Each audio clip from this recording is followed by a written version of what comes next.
Welcome back to Faith Formation at Home, and welcome to the final Sunday of Ordinary Time before Lent starts this Wednesday on Ash Wednesday. This gospel reading for this week hits really, really close to home. Right? It's this gospel about don't try to get a splinter out of somebody else's eye when you have a log in your own eye.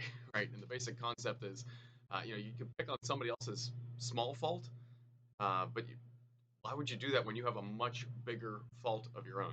I think often, at least with myself, oftentimes when I hear this reading, I think about this in the context of my friends, my coworkers, people at the grocery store, people I run into outside of the home.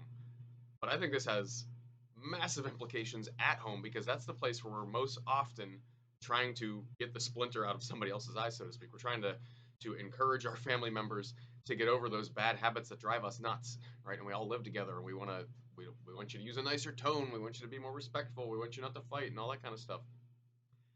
I say for me as a parent, what drives me crazy about my kids most is my own bad habits mirrored in them, right? And I don't always see it that way. I get frustrated with my kids for their fiery tempers or their bad tones or them being impatient with each other. But if I'm honest and I step back, they got that from me. I'm the reason they're like that, right? Same thing with my spouse. Things I get frustrated with my wife for, she'll turn right back and say, well, you do it too.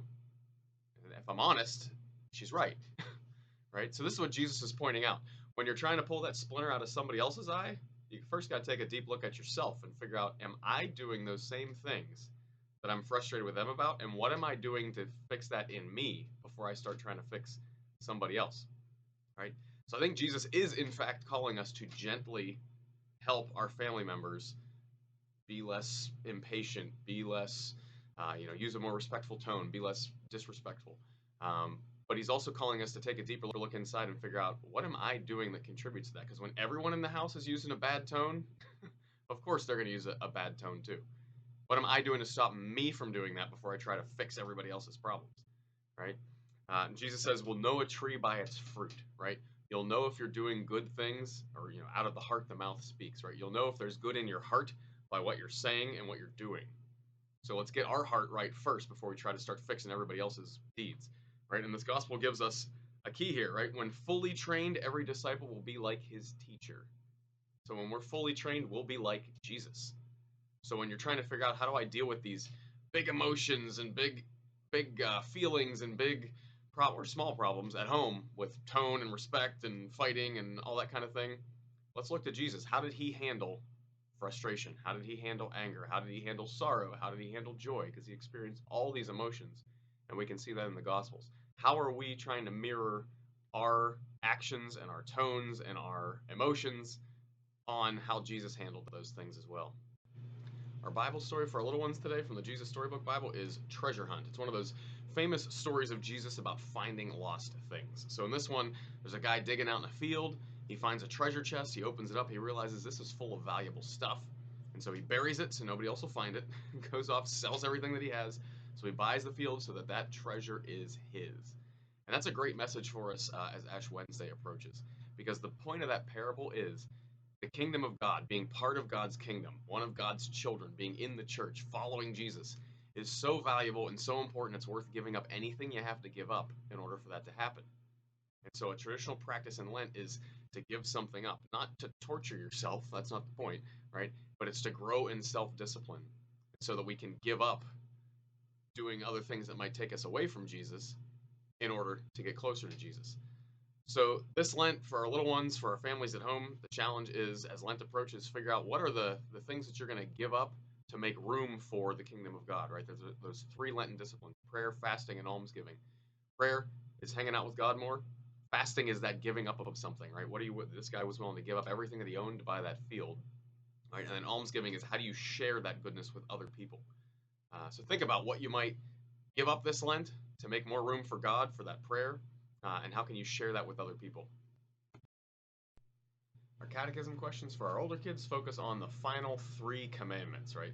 So the 8th commandment, you shall not lie. Why does God spend a commandment telling us not to lie? Because God values truth, right? God is truth himself, truth itself, and he wants us to be truthful people. So this is a commandment that protects us from being lied to, being cheated, being misled, all those sorts of things, right? And God doesn't want us to be the sort of people that does those things to other people either. In And so he gives us this commandment to be truthful, right? If you want to spin it in a positive way, instead of you shall not lie, it's you shall be truthful with people, even when it's difficult, right? You need to do it lovingly, but even when it's difficult, be truthful. The final two commandments, the ninth and the 10th, are kind of weird ones for us, right? You shall not covet your neighbor's stuff, and you shall not covet your neighbor's wife. Covet's not a word that we use often. So what do these commandments get at?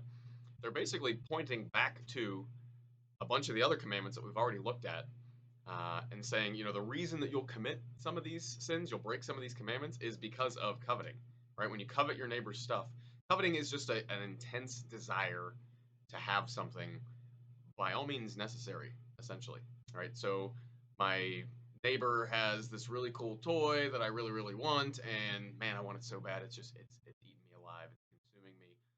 I'm even willing to steal it to get it, right? That's coveting. So you can see directly how coveting can lead to stealing. It can lead to lying, stealing, sometimes murder, right? Coveting your neighbor's wife can lead to adultery, right? So what Jesus is trying to do is root out these desires that overwhelm us and overtake us with these commandments. And so not coveting your neighbor's stuff, not coveting your neighbor's spouse really deals with simplicity of heart and purity of heart. Right? When I was in college, one of my economics professors said, the secret to happiness is just not wanting anything. And he's right. If you don't want anything, you'll be totally happy and satisfied with what you have. I think he's being a little, hyperbolic and exaggerating there, because there's nothing wrong with wanting things, right? Wanting good things and wanting to give other people good things. But it's when that want becomes this overwhelming thing that it becomes a problem and can become covetousness. So these last two commandments are a challenge as we look back at the previous commandments. What's the condition of my heart that can keep me from violating these commandments, right? And that's that simplicity and purity that God calls us to.